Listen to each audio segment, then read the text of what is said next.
The challenge on CBS, take two. This time around, no dating shows allowed, damn near no Amazing Race allowed in their place. It was an all-out battle. Big Brother, Survivor, MTV Vets, vying to take home the title of USA 2 champ and the properly explained this time around $250,000 each that came with that title. Iconic seasons were played. Redemption was had. Devin wasn't there, but his age-old adage of Big Brother sucks definitely stood the test of time. Josh got emotional. Michele overpromised. Michaela avoided list making. TJ brought a hopper. Eliminations got wacky. Dailies got fair. Amanda played villain. Tori had a showmance. The whole house maybe actually had a tiny bit of fun that we actually got to see happen on our television screens. And in the end, a mostly well-produced final was ran and new champions were crowned.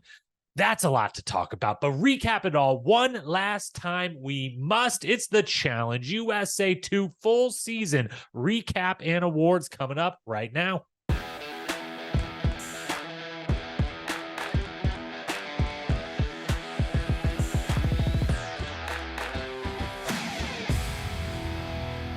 What up, my fellow challenge lovers? Welcome to The Challenge Historian, where we dive deep into all things MTV's or sometimes CBS's or sometimes Paramount Plus's The Challenge. Past, present, or future, if it's happening in the Challenge universe, we are here to document it. I am your host and dedicated Challenge historian, Jacob Hollabaugh. Thank you so very, very much for being here with me on this Tuesday during this wild and crazy time in the reality television competition landscape, during the wild and crazy challenge landscape from one season on CBS to the new one on MTV. It's a big, exciting week here in the world of the challenge and here on Challenge Historian because they match with times of excitement in the world of the challenge. So we're here one last time before we watch what is in all actuality episode 2 of season 39 tomorrow night. Really episode 1, but episode 2, you know what I mean. Anyways, more on that in one moment. We are here, of course, USA 2. It concluded last week. We saw Chris, we saw Desi get their wins cemented in challenge lore forever. But now we are back one final time to discuss the entire season all the way through episodes 1 to 14. Anything that's happened outside of it, the whole thing is up for grabs. We're going to digest it. We're going to dissect it. We're going to nominate and award some trophies one final time, and then this season will be in the books, in the history books forever, or until I open it back up and do a rewatch or decide that my season grade or MVP or something was wrong, and then we open it back up and we change it. But I'm the only one allowed to do that. These are my history books here. So that's what is up for tonight. Quick programming reminders. As referenced a moment ago, Battle for a New Champion. That starts tomorrow night, although it actually kind of started last week. If you did not get to watch the launch special last Wednesday, you definitely want to. It is available right now on MTV.com. I believe you need a cable login of some sort to watch it there. It's also, if you're someone like me, I use YouTube TV. I still old school. I call it TiVoing, even though it's not TiVoing. It's, just recording on YouTube. But if you're a YouTube TV person, maybe it recorded for you. If you were someone who records the challenge, there's ways to watch it. Go watch it. And otherwise, you're going to be a little confused going into the first quote unquote episode tomorrow night. But we will be here every Wednesday. Our season preview is up. If you haven't listened to that, tap in, do so before tomorrow. It's worth your time. And then tomorrow night, first episode airs. We will be throughout the entire season airing the podcast late Wednesday night after the episodes have aired themselves, with the exception of the very first 2 weeks, because I planned horribly and I have concerts each of the next 2 Wednesdays, which is odd that Wednesday concerts, I know, but two artists that I have absolutely fallen for over the past year or so, become real recent faves of mine. Shout out to Knox, shout out to Connor Price. So I'm seeing some concerts both tomorrow night and the next week. That's weeks 1 and 2 of the show. That's a little tough, but one way or the other for this first one, I'll come home. I'll watch the episode a few hours after it's actually aired. Maybe I'll podcast late into the wee morning hours. Maybe I'll get up first thing. But either way, sometime early Thursday morning, mid Thursday morning, that pod will be out. And then the rest of the season, it should be out late Wednesday night. From then on, Survivor 45 coverage obviously continues as well. This week's looking like a Saturday or Sunday record for me and Tony. So look for that coming over the weekend. All right. As for today, USA 2 full season recap and awards. Here's the agenda. First things first, we're going to talk about the season as a whole, USA franchise as a whole, ask a couple questions, give answers to those questions. Then we're going to touch on a few of my favorite storylines or just favorite overall kind of still high level things worth remembering or discussing about the season. Then a quick run through of the cast. Would you have them back? Which season would you want them on, or which franchise would you want them in? And then we'll hand out all the awards. We got best quote, confessional, king or queen, moment, daily, elimination, and of course, season MVP at the end. So stick around for that. If you're ready, I'm ready. I'm going to do my best to, we've already given 14 episodes plus a preview. So we've already given this season, I don't know, between 15 and 20 hours worth of podcasting at this point, or 14 to 18-ish hours at this point. So I will do my best to get through these and only hit the things that are of the utmost importance. Let's dive in. USA 2 full season recap and awards. Here we go. First up, we just got to talk the USA franchise in general. Does Challenge USA work? That's the first initial question. And I'll say this. I've said this. I've already had this argument a couple of times. I said I would kind of do the full-throated version of it on the season recap podcast, but I've already mostly done it, so I don't need to do the whole big, long thing again. If you accept that this is the best it can be, or this is a different version of it, and you accept what the best this version could be, and you accept that this is the future, and that you kind of, if you don't like it and you're just like, I don't like new things, I don't want it, not on MTV, any of that, then you might just not be watching the challenge anymore. But if you can accept those things, they're like, yes, this is going to happen, and they're likely to do a lot of seasons, if not all of the seasons moving forward after maybe a season 40 on MTV to be Challenge USA. If you can accept that, then yes, it works. They're finding a way to do it better. I think season 2 was much better than season 1 on a lot of fronts.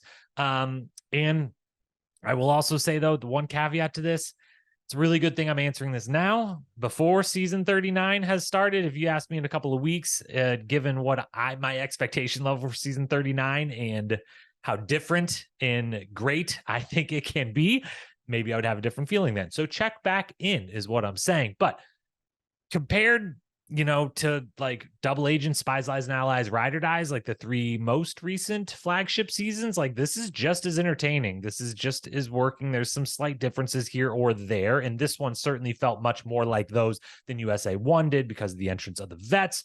But accepting that this is CBS, so there's going to be less fighting and partying. Even there might be less of it going on, but even what little of that there is going on, they're going to show us even less of that happening than they would over on MTV, where they've already scaled back, obviously, on how much of that they are showing happening.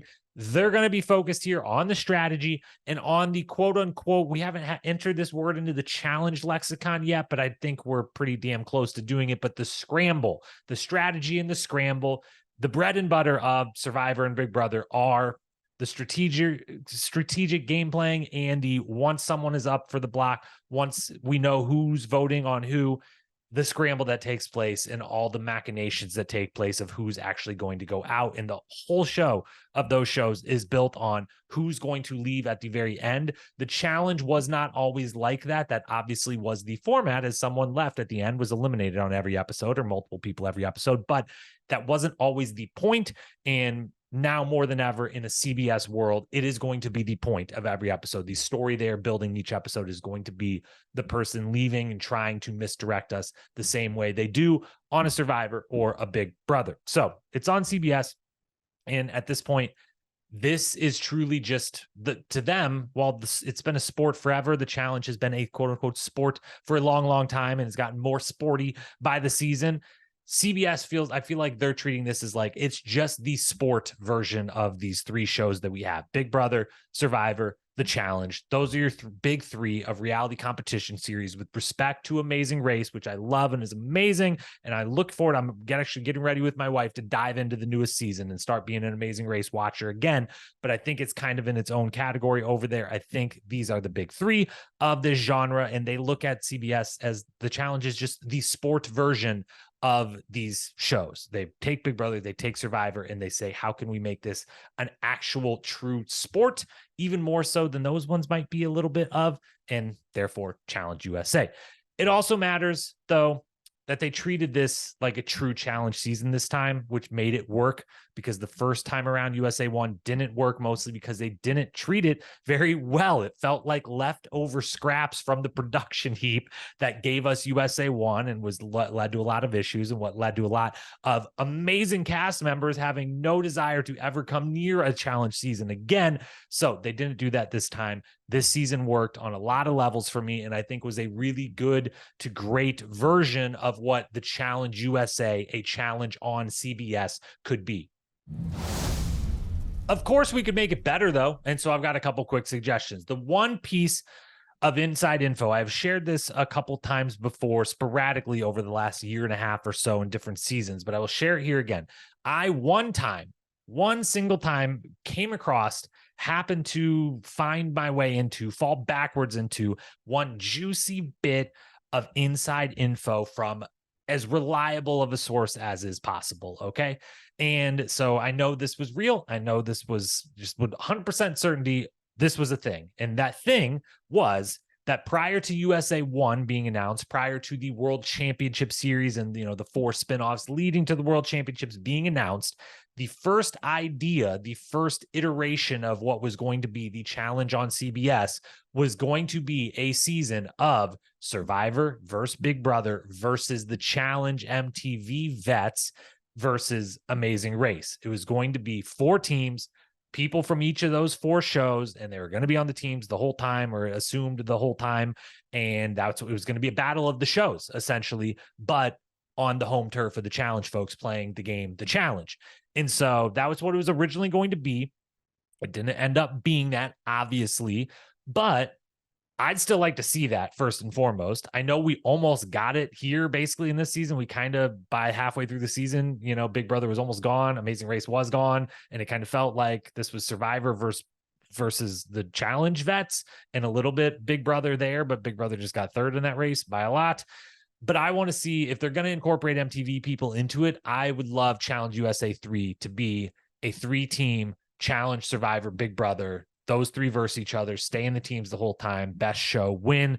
Just, again, still playing obviously on the challengers turf in their game, so advantage them. But I would love to see that. If you're not going to have MTV people for USA 3, which I don't know that you should, with 39 coming, and with, I assume they'll do at least one more flagship and do a season 40. I don't know if you need MTV folks, full-time MTV folks over in the CBS world for USA 3. So if you don't, then I want a true Survivor, Big Brother, Amazing Race. 3 teams, equal number, best show win, mix of returning USA players and totally new players to the challenge world, especially like Amazing Race. There hasn't been that many cast members on USA 1 and 2, but almost all of them seem like they would be willing to come back. So you could do it. You could have a half and half mix of returnees to the USA world, newcomers to the USA world, those 3 shows versus each other.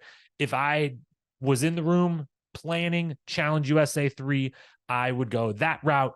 And for that matter, I do think we will both have a Challenge USA 3. We will have one right away next year sometime. And I don't think we're having a World Championships again anytime soon. I don't know that Australia or UK picked up enough for them to, have any in World Championships, didn't, win it back over in any way to get that. I think there's a world where we could see more and more folks from the world of reality television in Australia and in the UK coming back into the world of the challenge, maybe even via, if you were on a Survivor somewhere or a Big Brother somewhere, maybe you pop into the CBS Challenge USA world. But I don't expect a World Championship format anytime soon, if ever again. I don't really expect the spinoffs ever again. None of this is any inside source or anything like that. This is just truly me reading the tea leaves and, my read of the situation and opinions. So USA 3, go. If MTV Vets are there, go what you originally way back when were going to do, and do the 4 shows versus each other, or even just 3, make it MTV Challenge versus Big Brother versus Survivor. Or if no MTV people involved, which I would be inclined to say, do that, Amazing Race versus Big Brother versus Survivor, 3 teams the whole way through. I'll give my overall grade for the season here at this point. It might be a little early, but I'm going to do it here, and then we'll touch on some more of the storylines that build up, get a little bit more lower level, a little more granular, and then the final step after that will be the cast and the awards. So we'll give the season grade right here on a USA curve. Again, it's different over here on these CBS streets. It's a different format to some degree. It's just a different expectation level. On the USA curve, I give this season a B+. I don't think it quite got into A territory. I think there's still a decent room for improvement to get into what I would consider a great Challenge USA season, but it got as close as you could get without me being willing to give it that full-on stamp of greatness. Now, maybe when they're, after we've watched Challenge USA 7, 8, 9, 10, whatever, maybe we come back and we're like, man, we had it so good. Maybe this was an A- season. I don't know, but I like to think there's room for improvement, but this was a very good season. It's exactly how I'd label it. Very good, which to me, a B+ means very good. So on the USA scale, that's what I say. On the overall challenge scale, if I had to try to fit it in everywhere, I'm a bit rusty with that grading scale. It's been a minute since the rewatch series was going, but my best guess is that I would throw this maybe about a B-. I would say moving over to the USA scale is worth about not quite a full letter grade, but 2/3. So I'd bump it up 2, and this way bump it down 2 from the B+ to a B-. I still think, just judged as a season of the challenge all across the board, this still had a lot of very interesting things, a lot of things worth watching, a lot of entertaining things. Lots to love. Still, I think would have edged its way into the B category, but would ultimately, if we started putting it next to some of the other seasons in the B range, B+, B, and B- range of challenge seasons, we would probably end up bumping it near the bottom of that grouping and probably end up with a B-.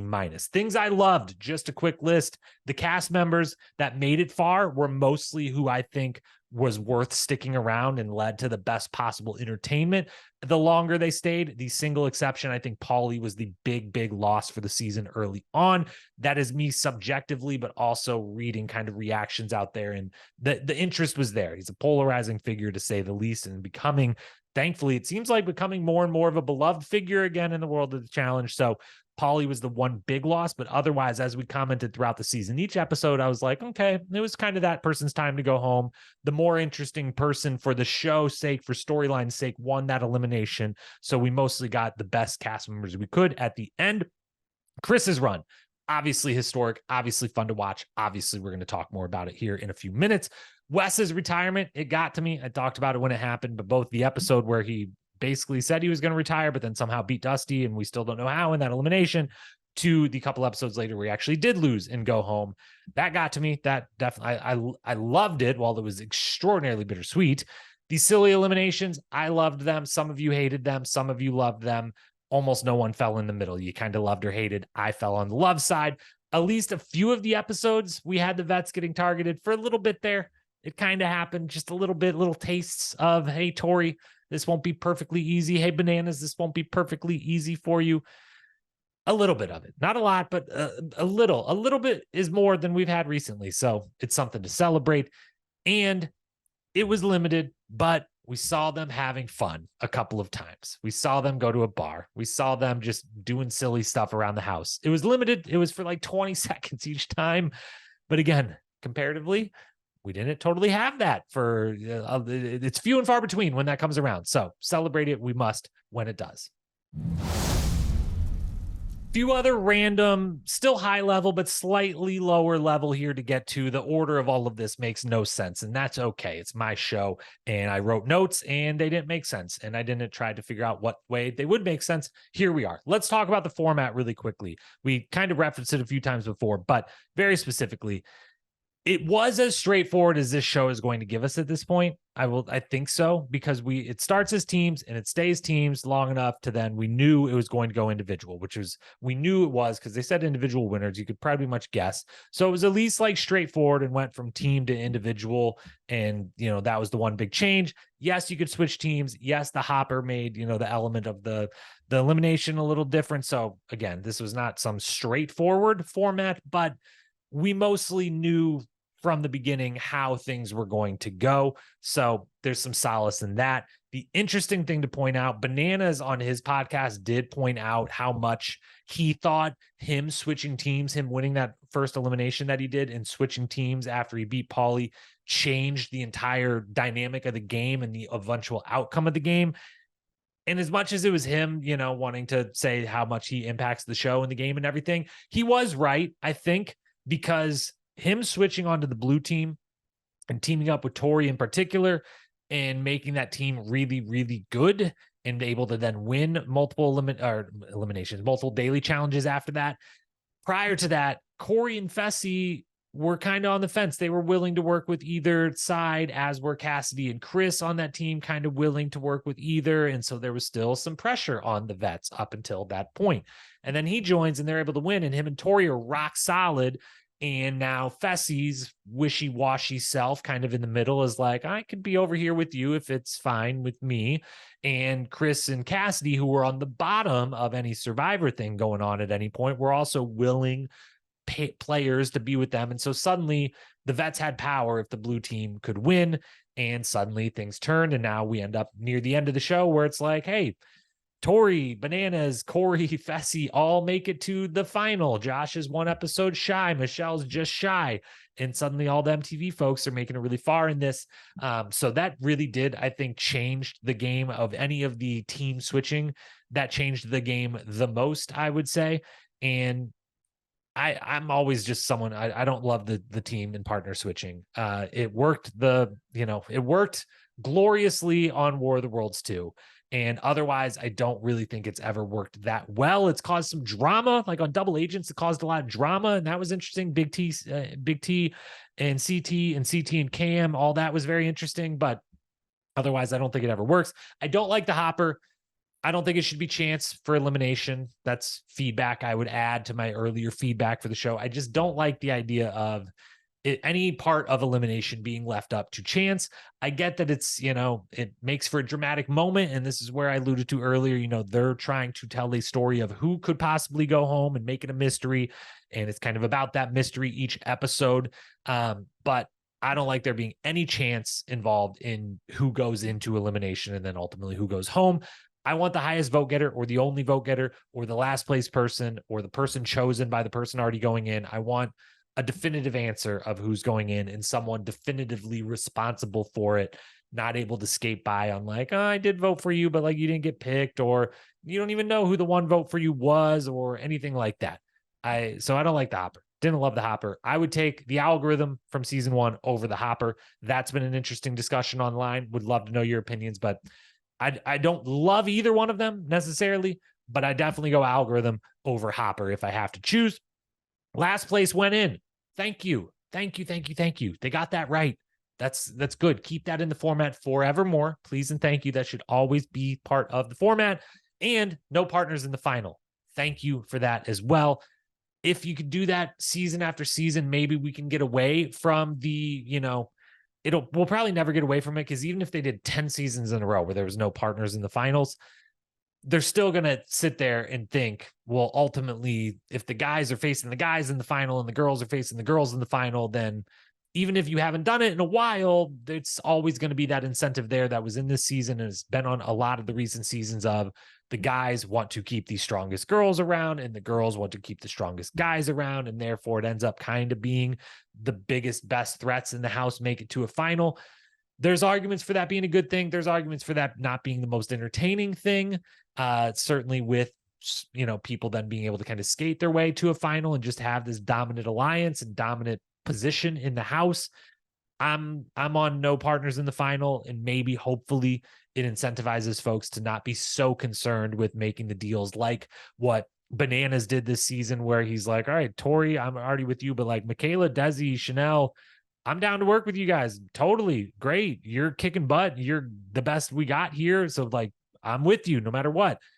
I don't, those deals have been happening a lot, and I'm not a big fan of them. I think they do more harm than good to the entertainment value of the season. So I'm glad there was no partners in the final. I don't think it ultimately changes anything for the next season or two, but if it becomes a trend, maybe it can. The introduction of the Vets was obviously a huge element of this season. And honestly, afterwards, looking back on it now, I think they had too many. I think they either needed less of the in-between people, the Michelles, Pauly, Fessel, Josh, Michaelas of the world that had been on CBS originally but had played the MTV version, or only maybe 4 instead of 6 of the, either none of the in-between people and just 6 MTV people only coming in. That would be totally on the outs, and there, anyone else would have relationships with the other people versus being in the middle. Or if you have some of those middle players, do think is interesting, which side would they pick? I think there should have been only 4 true MTV people. And I think it should have been Bananas, Wes, John A, and Tori.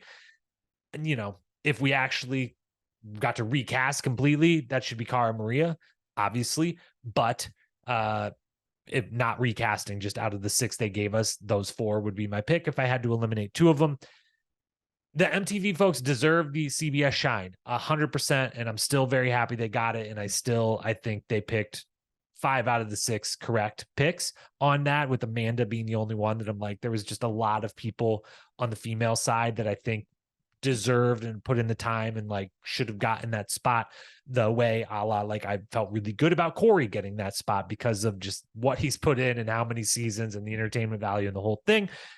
In the end, though, I'm feeling this way because it just felt like after that Bananas switch early on, in that little bit of time where we had some vets, on the outs, and we had Bananas and Wes and John A and Tori were the biggest targets in the house, it turned in the back half of the season to like, yes, the Secret Garden Alliance was doing their thing, but also, yes, the Vet Alliance was kind of doing their thing, and they all became one. And it felt a little too World Championships, Ride or Dies, Vacation Alliance elements, all of that in there. And so I think a few less either in the middle or straight up traditional MTV folks would have been good. But overall, I'm glad they got their chance. It mostly worked bringing them in, and they made good choices who all made solid contributions.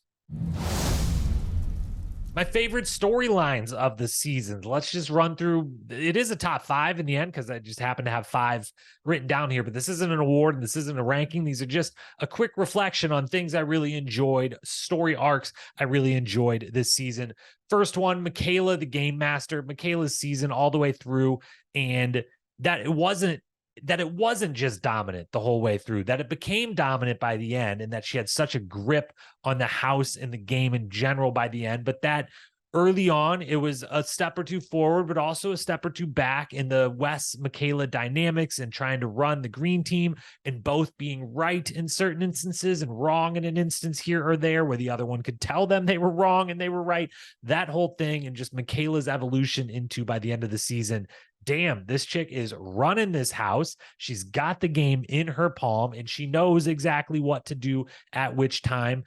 Did I wish that she would have thrown Tori in one of those 2 times that she was thinking about it? Yes, that would have been more entertaining and a little more chaos. But ultimately, I think she just played a masterful game, and I really enjoyed watching her blossom into the person we kind of all thought back on Spies, Lies, and Allies for one episode. We all, and especially those who had watched her Survivor season, was like, dude, Michaela would be awesome on this show. I can't believe she was only there for one episode. I can't believe she got targeted because of some bullshit that she wrote some names on a piece of paper. And she exceeded all expectations, even though she had high expectations coming in. So that was one thing I loved. Second one, obviously, Chris's iconic run. Again, to recap, 4 elimination wins, 2 daily wins back against the wall, many calls home to, where we're like, oh, it's got to be his episode. We're getting the call home. The confessional cam, I'm coming back moment, the being on the bottom of the not having an alliance. It wasn't that he was just being targeted by the same people. It was that no one wanted to come and work with him. No one wanted to be a part of his just incredible run, all time stuff. Obviously, that was an incredible storyline. Third one, Michele just being in the mix. Obviously, I like Michele. If you've been listening to any of these episodes all season long, my favorite, love Michele, but the reason I love her is because she's so good at just kind of being in the mix on these shows. She's kind of friends with everyone. She's kind of working with everyone, but she's on everyone else's bottom of everyone's list. She's suspected by everyone a little bit. There's going to be an argument. There maybe is going to be a romance. She's in the mix at all times, and she's given good confessionals, and she's just a fantastic cast member. And this was kind of my selfish addition to this favorite storyline list, but as someone who keeps saying, I love Michele, she's my favorite. I think she's such a great cast member. I think she proved me mostly right in being a valuable cast member on all fronts yet again. Fourth storyline, we talked about it before, referenced it before. We don't have to get too deep into it, but Wes's retirement. Again, I don't have to do the whole rant I did. It wasn't rant, monologue, whatever. I guess this whole entire podcast every week is a monologue, but You get what I'm saying. I talked about it when it happened, how much Wes and his, originally real world Austin, but then just following him through the challenge, like lined up with my fandom and timing and everything else. And I got very emotional seeing him go out of the game and everything else. And I'm a big Wes stan, always pretty much have been, always will be for sure. So that storyline got to me, in the fact that it became not a 1-episode thing, but like a 3-4 episode arc. Definitely hit home. And then fifth and finally, I liked, looking back, Dusty fanboying over Bananas in the challenge in general. I liked it. If he would have been around, if he would have actually beat Wes, or they would have said he beat Wes, because he might have beat Wes, who knows, then maybe it does get old. I know it got a little old for some people. I know some people out there thought it was a little creepy, a little too much, especially it being Bananas, of anyone that he was fanboying over. But I thought it was amazing. I thought they edited it to make it look as silly as possible. And I enjoyed it. As a super duper fan, that would probably act very much like Dusty if I got in that house of like, I can't believe I'm playing this game. I can't believe I'm here for these moments between a Wes and a Bananas, everything. I liked that a lot as well.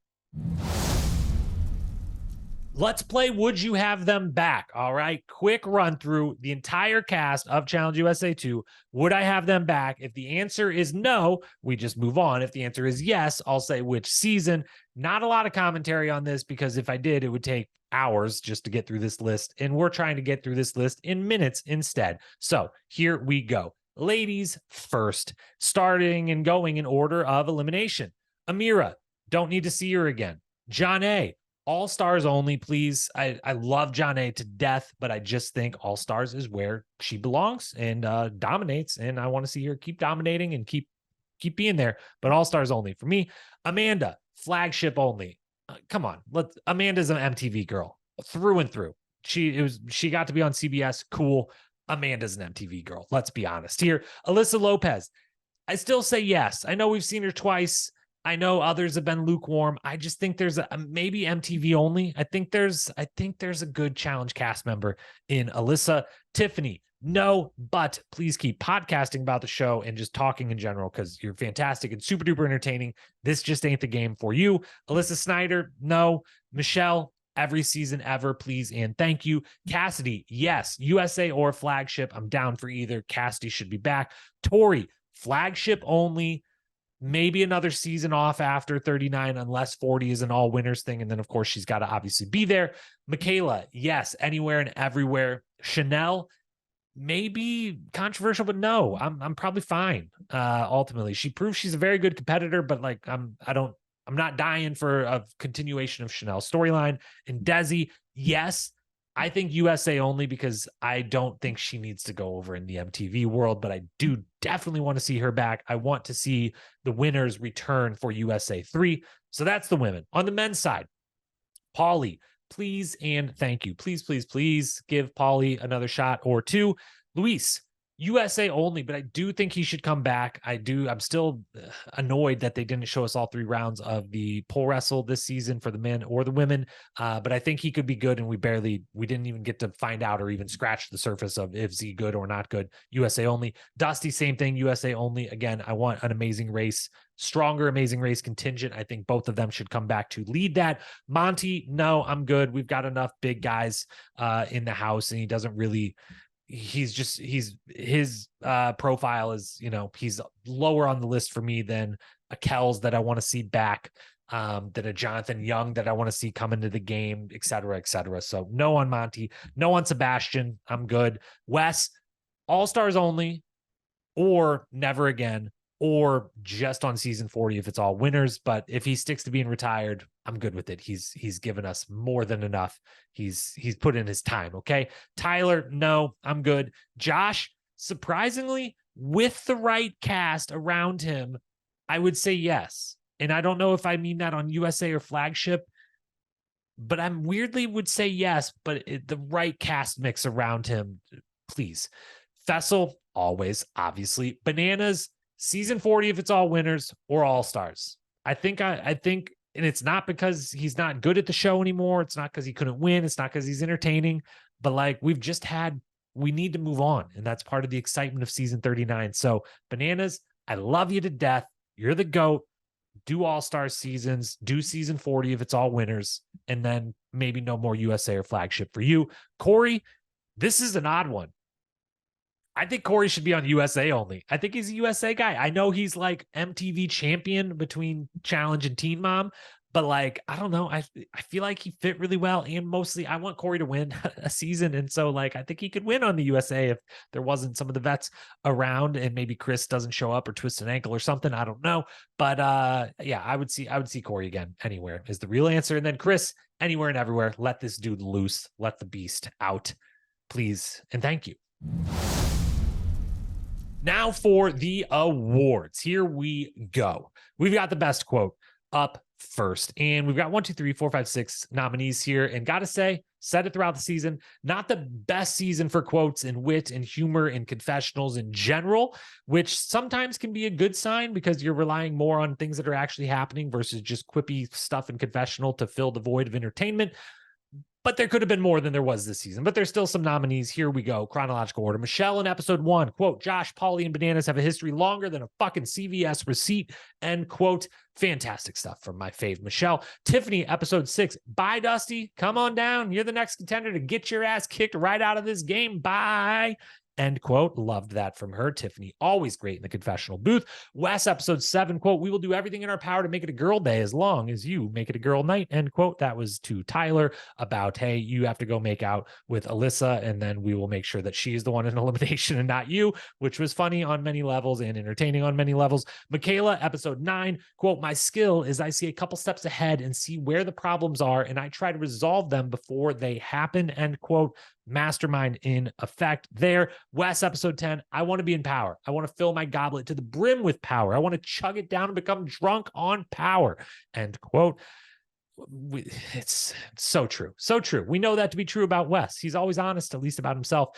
Episode 13, then, Josh swearing on his dead grandfather, which I'm not going to directly quote because I don't want to swear on his dead grandfather, but he did that. And then he went against it like 3 seconds later in television time. So that's a memorable quote of the season. It's got to find its way in here to be nominee. But of all of those, I was torn. I didn't really know. None of them are true standouts. If this was all the winners went into a bracket for the best quote in the challenge history, whoever wins this one would probably not stand a chance. First round exit in that situation. But I'm slightly biased, but I'm going to give it to my girl, Michele. It's pretty amazing to come right out the gate early in the season, early in the first episode of the season with a quote of the season. But Josh, Pauly, and Bananas have a history longer than fucking CVS receipt. That's something we can all, we get the reference, we get the analogy. It's funny. It's interesting. It's a reference to the game and life and on multiple levels. And it's really good. And some of the other folks that are up for this award may or may not be winning awards down the line. So we spread the trophies out around here. Michele, best quote of the season. Confessional king or queen goes right with it. The Dan Renzi, I always almost say memorial. And I'm like, dude, Dan Renzi's not dead. And hopefully he never dies. I hope Dan Renzi lives to be 250 years old because he's the best. And I love him. And he's amazing and entertaining. Dan Renzi Award for Confessional King or Queen in honor of the original Confessional King, Dan Renzi himself. 4 nominees for this: Tiffany, Wes, Michaela, and Michele. I think those 4 gave us the most entertainment from the confessional booth. Some of them gave us the most confessionals too. I didn't have the final confessional count, but Wes was really high up there for only being in 10 episodes. He had more confessionals than half, I think, of the finalists that did it through 14 episodes. Michaela had maybe the most in the end. Again, I didn't have the final count, but very close to the most of anyone across the whole season. And Michele and Tiffany, while their times were a little shorter, still provided a lot of entertainment. Really, really good. But of these 4 nominees, I've got to give it to Wes. He's just too good at this point. He knows. He hands out when he does his own recaps on his Patreon, he hands out this award every week. So he's even more than just being the 20 whatever season veteran that he is and the entertaining guy that he is and the smart talker and the humor that he has. He's performing in the confessional booth and he performed well this season, and we're giving him the Confessional King Award. Now to the best moment. This is a mixture of moments, some big and obvious, some super small, but I just made me smile and made me laugh. And when I went back through and looked at all the nominees for best moment of every single episode, they just really stood out as like, yes, they're small. They probably have no chance of actually winning this award, but they deserve a nomination. One quick little remembrance and reference here. So in order, your nominees, which there are 9 of. Episode 2, The first time we see Tori and Sebastian in bed together is while there's like 5 other people in the room. That is 4 twin beds spushed really close together, all trying to sleep while the 2 of them just have a conversation deep into the night. And I just love the security cam footage of them being there and everyone else trying to sleep. I thought it was really funny. It's one of those smaller moments, but I liked it. And we had to at some point in this, because you might have noticed we didn't reference either of the 2 romances this season. Well, we referenced the third one, Dusty's for Bananas, but otherwise, I wasn't all that interested in Tyler and Alyssa and Tori and Sebastian. Just really wasn't. So this was the reference that they get. Second nominee, episode 4, Josh's truly chaotic nominations performance. If you remember back in episode 4, his team finally gets a win and he just takes over that nominations and completely steers it in the direction he wants. He throws a fit. He's standing up. He's yelling. But ultimately, he gets the job done. He gets exactly what he wants because no one can stand being at the nominations table with him anymore. It's a virtuoso performance. It was amazing, amazing stuff from Josh. Episode 5, third nominee, Michaela and Wes's nominations table turn. This was the second of the 2 times they sat at the table together. The first time around, Michaela put Wes in his place of like, that's a good argument, but we're not doing anything you want to do. And this time around in episode 5 was when Wes got to calmly say, it's funny, Michaela, when I sat in the chair you're currently sitting in, I said almost the exact same thing that you're saying right now. And you said to me, no chance. And so I got to say to you, no chance. And I just loved their back and forth and they're learning from each other the whole time and just how they played together and against each other. And so that moment stands out for sure. Fourth nominee, Bananas, consoling Wes after they thought he had lost and therefore was retiring from the challenge to then find out he didn't, in fact, lose the challenge or the elimination to Dusty. That long moment, wild stuff, crazy stuff. Still can't believe that it happened. Next one, Wes and Desi, episode 8, announcing during the elimination that went on forever and that will be referenced again here in just a moment. That was a really funny little moment that I liked from both of them. Episode 10, Chris's confessional cam. Remember they had that little confessional cam? We still don't really know the purpose. They barely used it, but they used it a couple of times where there was just an extra camera set up in a room. You could go do your own little videotaped confessionals. And in one of them, although it switched from the confessional cam to, I think, another camera in the room, we get Chris. He's on the chopping block again. The emotions are hitting him really hard. Couple friends come visit him. They console him, and then they leave, and then he's all alone. He's still got tears running down his face. He gets focused. He gets hyped up, and he gives the I'm coming back. I always come back.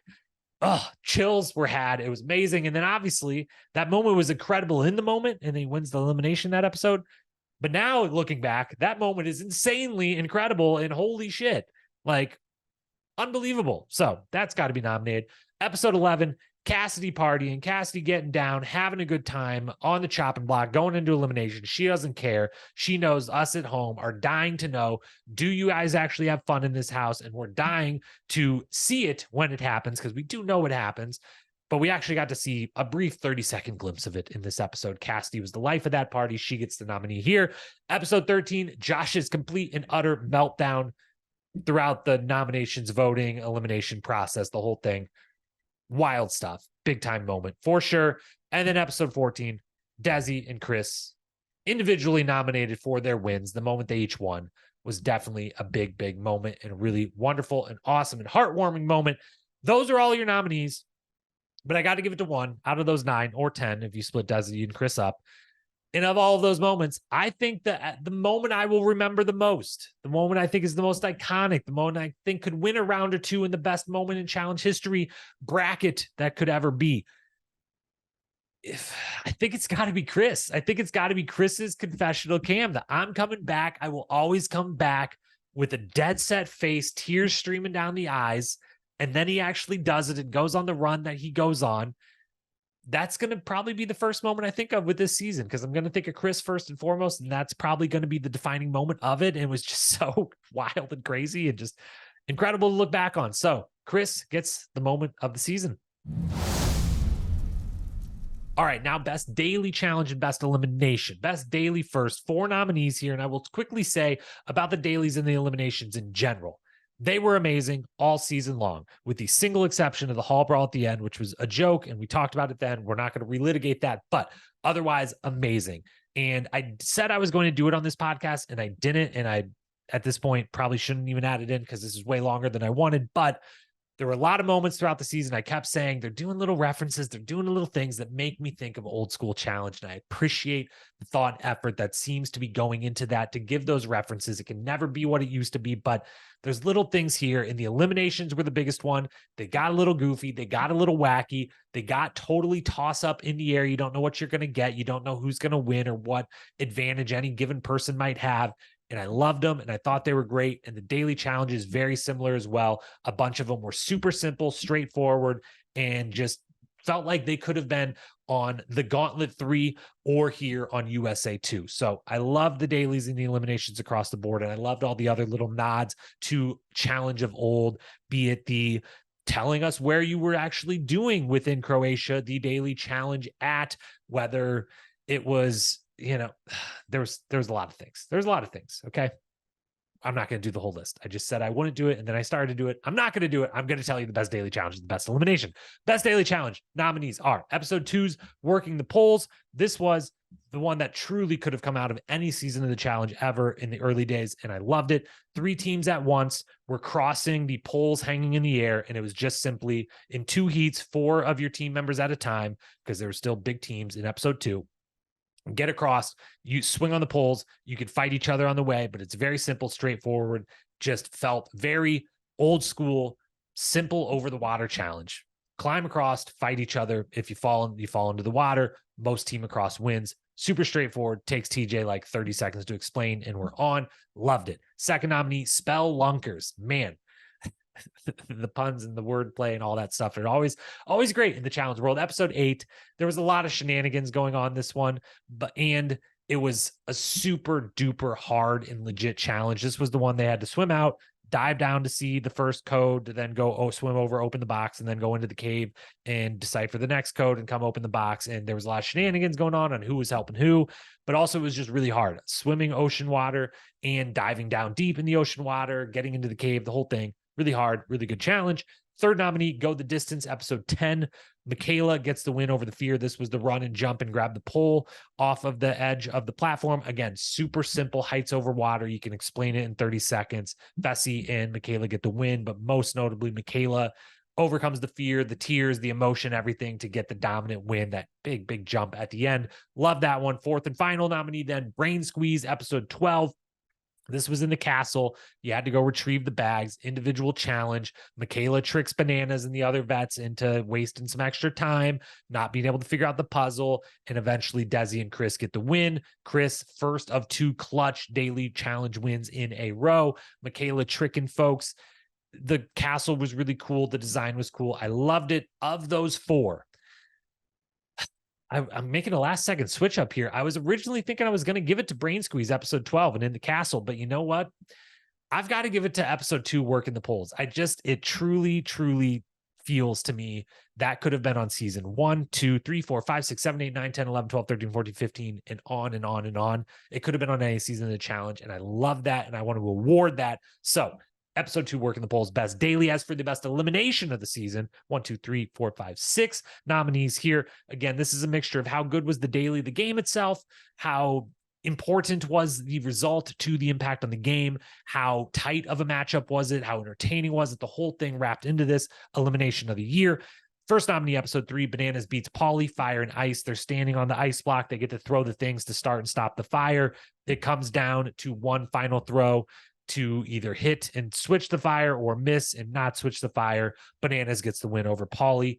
That was big time, super impactful, very entertaining. Episode 5, Cassidy beats Alyssa in Blockheads. This was where they had to roll around in the cage to hit the different buttons. But then when you got to the last one, you had to be positioned in just the right way to put the flag over the screen and see the thing, whatever it had to do. It was very interesting. It was very entertaining. It was very hard. It was a very tight battle. First of Cassidy's 3-4 wins, however many she ended up with there at the end. That gets nominated. Third nominee, episode 6, Wes beats Dusty in Crankshafted. Again, are we sure Wes won? I guess so. I think Dusty said on Zach's pod that, it was legit or whatnot, but it was definitely a twist in the moment. Did not think that he won, and it was an interesting game and nice and simple, but wacky. Liked that one. Fourth nominee, Tyler beating Monty in Too Cool for Spool in episode 8. It was super duper long, an incredible, insane battle of endurance and attrition from those two. It's got to get nominated. Fifth one, Chris beats Wes in Ripped Off. With respect to Cassidy beating Alyssa S in this as well, Chris beating Wes gets the nominee here because he beat Wes in the fashion he beat him in, the out of nowhere bear claw. Now you're trapped. Now I got all 10 when you got 9 and felt confident and had all the advantages. That one definitely nominated. And then final nominee, Chris again, beating Tyler in barrel tag in somewhat similar. It wasn't the gravitas of beating Wes, but it was still, holy cow, Tyler did that pretty fast. How is Chris going to do it faster? And then Chris just did it way faster. How did he do it that fast? That was insane.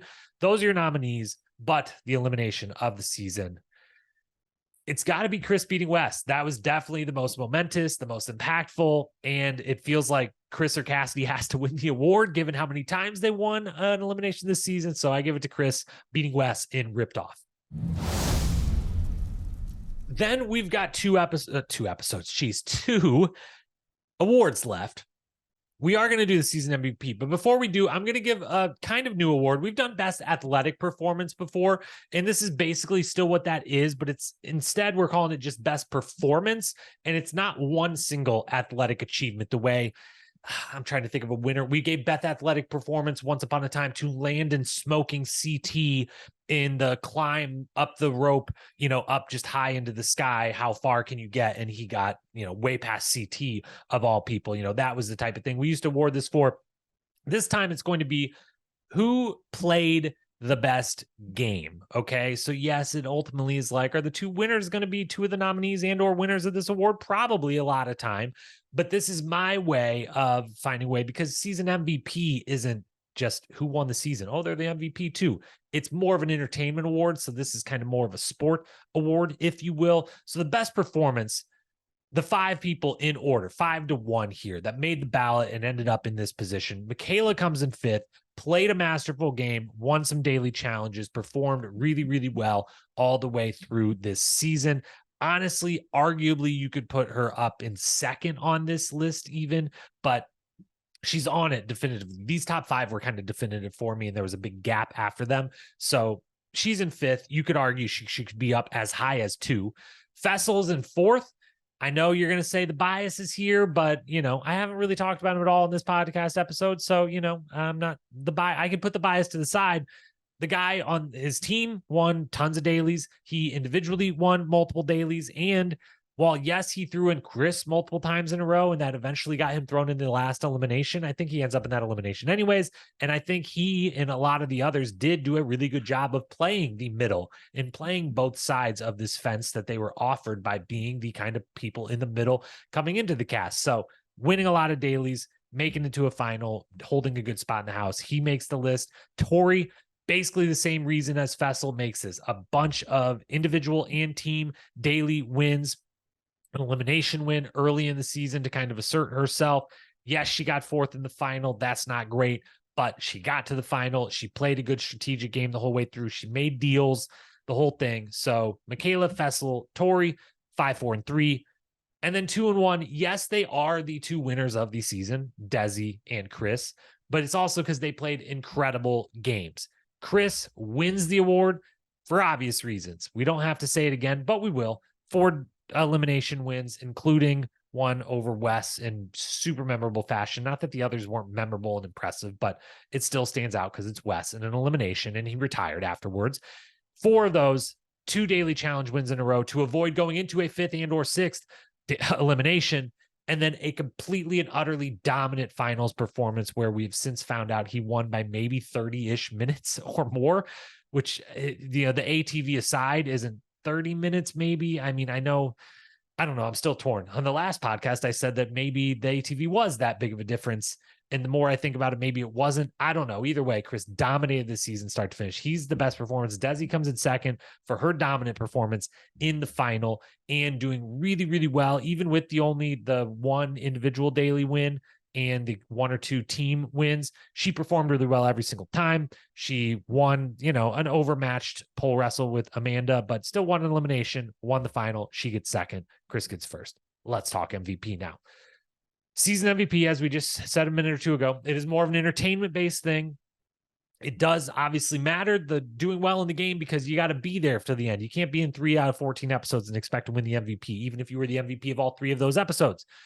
Part of this goes back to the MVP of every episode, which I rank 5 to 1, and I assign points for that, and then I add up the points afterwards. That isn't the guarantee then, just wherever they fall in the points is where they're going to fall in the season MVP. There's more that goes into it than that. It gets even more scientific, but that definitely has an impact. It's a good judge, a good barometer for me to look back on. And with this season, there was kind of a pretty obvious top 2 for me in the end. And I had to think a little harder about how to fill in the rest of the ballot. There's a few people that maybe deserve honorable mention that aren't going to get it because we're already going to talk about 5 people here. So here it is. Challenge USA 2 season MVP, 5 to 1, filling in the ballot. In 5th place, got to give it to my girl Cassidy. Fantastic season all around.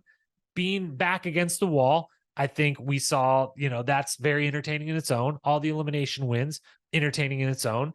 I do still remember, didn't her and Josh make out in the trailer? Is that something I'm now misremembering, or is that just one of those things they showed us in the trailer and didn't show us in the season? I need some more confirmation of that. But she was having fun when they actually allowed us to see people having fun. She was one of the main ones doing that. She was talking her shit when given the opportunity. She was winning eliminations. She was very present the whole time. And it was a tough battle to see who that 5th spot belonged to, but I gave it to Cassidy in the end. In 4th, bias be damned, I'm giving it to Michele. What I said earlier goes here again. She was just in the mix. She had a couple arguments. I'm already confusing 39 in the first episode and her hooking up on that with this season. So there wasn't romantic element in this season, but she's in the mix. She's in all the alliances. She's in, the scenes where someone has to go give Chris a hug. It's her usually being the one doing it. She was the most in the middle of all of the folks in the middle of the MTV side and the CBS side. She was in a couple eliminations. She was in power a couple of times. She was just very present. She was very good in the confessionals the whole time, had a lot of confessionals for what episode she ended up going out on. The whole thing, you could say it's biased. You could say I like her too much and just think she's really good as a cast member on the show, but I think she backed it up, and I think she deserves her spot as the 4th most entertaining and MVP worthy person of this season. And then we get to the top 3. And 3rd is Wes. I think Wes, as usual, Wes has a knack for doing this. I would have to double check and look back, but the seasons Wes wins, gets all the way to the end, or even gets to the final of, he's oftentimes on the back of the MVP ballot, but I don't know that he's won. He's come close to winning seasons where he goes out earlier, where he burns a little brighter and makes it 2/3 of the way, like a Fresh Meat 2 scenario, where I don't remember if I ended up giving him the MVP or not for that season. I should probably have pulled that up before I started this podcast, but he, makes it 2/3 of the way and is like, has a strong argument for it. I feel the same here. He had as dominant of a storyline as anyone in the house the whole season. He had very interesting political, social, or political strategic stuff going on with him and the Michaela stuff, and, switching teams and, trying to lead the green team, but being kind of put in the corner as like, you're our asset as a vet, but you're not running this team as a vet. He had, the emotional storyline stuff, calling home the retirement, all of that. He performed really, really well. He won an elimination. He won some dailies. He traded teams, the whole thing. Great in confessionals, won the confessional king. So Wes, MVP performance, just didn't make it far enough into the season to actually secure winning the MVP of the season, beating him out in 2nd place. He may have won best performance, and he damn near won MVP too, because there is a scenario in the future where someone wins both. But Chris is 2nd place. He was as entertaining as everyone but one other person on this season to me. Between all of the wins, between the whole everything, he's obviously a focal point of so many episodes. I, again, don't have the full confessional numbers, but he might have had the most on the entire season in the end. And while, a lot of them are narration types of things, they're still matter and they're still interesting. He's very much present in every episode. He's winning all this stuff. He has entertaining moments with his back against the wall. He had the biggest moment of the season that I just gave the award to. He performed the best. He had everything. There was one person that beat him out, and that person, the MVP of the Challenge USA 2, has to be Michaela. I think it has to be Michaela. I think this is a pretty definitive win for Michaela getting the MVP of this season. Now, again, we take, there basically was very little romance on the season and it wasn't that interesting. So she didn't fill that category, but almost no one did. So doesn't lose any points in there. On the strategic side, the political side of the game, again, had the most compelling story in that portion of the show and game, and kind of slowly but surely learning some different things, having some wins, having some losses, having this, back and forth with Wes, ultimately by the end of the season, totally having this game in the palm of her hand.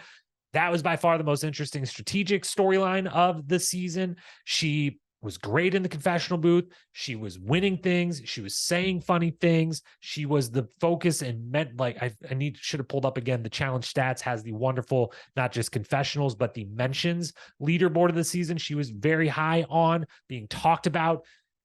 Yeah, I think this season, yes, ultimately looking back, first thing I think of is Chris in this iconic run in that one moment. But then the second thing I think of is Michaela, and that she was the most dominant personality of the season, character arc of the season, even to me above and beyond Chris's performance arc, and where he will go down as how incredible he did in winning this season. So Chris was the best performer. He's the runner-up in the MVP. I think the season MVP has to go to Michaela. And again, she exceeded any and all expectations. We thought she was a great challenge cast member. We knew she had it in her. She was just made for this show. And it turns out we couldn't have been more right.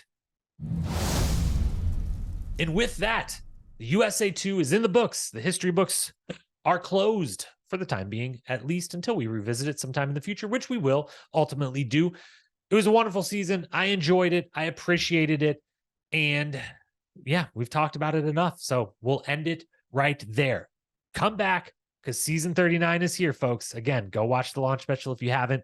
If you haven't gotten on board, if you haven't got hyped, if you haven't set your expectations way too high, go ahead and do it because I think it's going to be amazing. I'm so excited to break it down and watch it and talk about it with all of you. So USA is over. 39 has begun. We will be back Thursday morning this week, most of the time Wednesday nights, to recap that season. We've got Survivor coverage rolling on.